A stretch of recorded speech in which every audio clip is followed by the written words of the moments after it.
臘秋龍鴨就我揸唔到啊！我差唔多次添嘛。攬多次啊？你由你挑喺邊度啊？種出嚟啲瓜好甜喎，因為嗰啲豆渣好好肥喎。呢啲係矮瓜。保障食物安全嘅辦法啦，咁啊對個農夫對嗰棵植物對個之後買菜嗰個人就係好嘅。呢度係馬屎埔村，屬於政府劃分嘅甲級農地，亦即係土地分類裏面最接近城市嘅農地種類。由14年前開始，恒基就喺呢度開始收地囤地，至今已經收回全村嘅90%業權。2007年起，恒基開始喺佢業權擁有範圍裏面開始進行清拆工程。但係清拆嘅時候，恒基並冇跟隨環保署所定嘅石棉清拆守則，聘請不知情嘅工人於冇着任何保護衣物嘅情況下去進行清拆工序。石棉碎片喺冇屏障阻隔下向四周飛散，落到農地，危害到居民同埋工人嘅安全。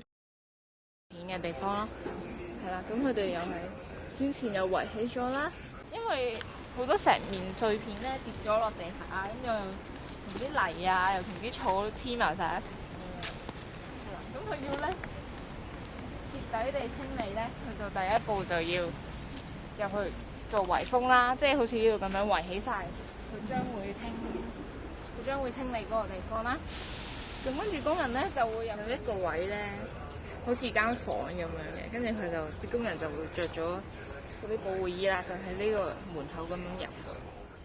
一般農村為咗減低成本同有效隔熱，廣泛使用石棉做建築材料。呢個係40-50年代寮屋嘅特色，但恒基竟然斷然否定石棉喺清拆嘅建築物中存在。上個禮拜咧有個街坊喎，咁咧佢就行過就見到，哇！點解嗰啲石棉嗰啲即係執石棉嗰啲工人咧，點解冇做好保護衣，跟住又喺度行嚟行去做嘢啊，又喺度搬啲雜物出嚟啊，咁樣佢就覺得，哇！咁樣唔得喎，清理石棉要好高嘅標準㗎喎，咁樣係啦。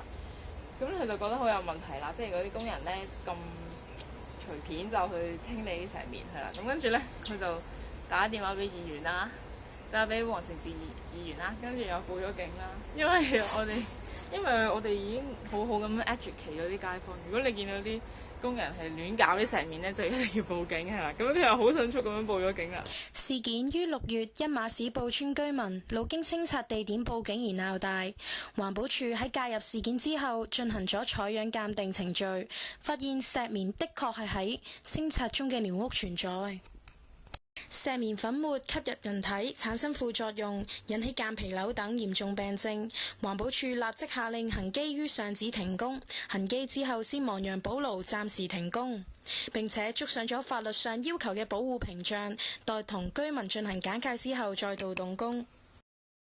恒基由2007年於村內進行大型清拆工程，但清拆手段非常粗暴，留下大量垃圾之餘，仲為咗節省時間，將所有垃圾丟入屋外嘅井內，包括石棉瓦。此舉不但污染水源，而且滋生蚊蟲，惹起蚊患，影響居民。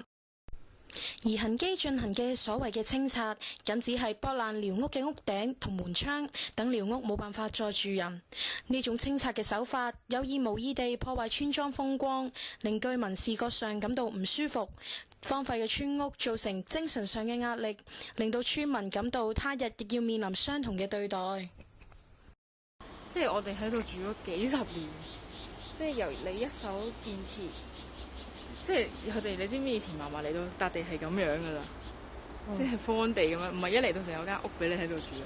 佢哋由開地去耕田，再喺塊田隔離起間屋俾自己住，即係幾十年嘅心血咁樣，你冇理由嘅一走就走喎。即係所有喺塊土地上面嘅建設，全部都係有心機、有血有汗，幾十年嘅心機咁樣抌咗落去。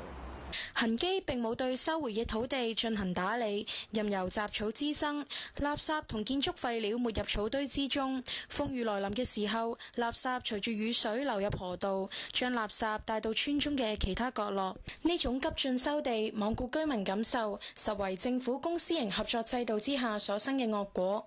呢個問題將會於緊接嘅短片系列中可以睇到。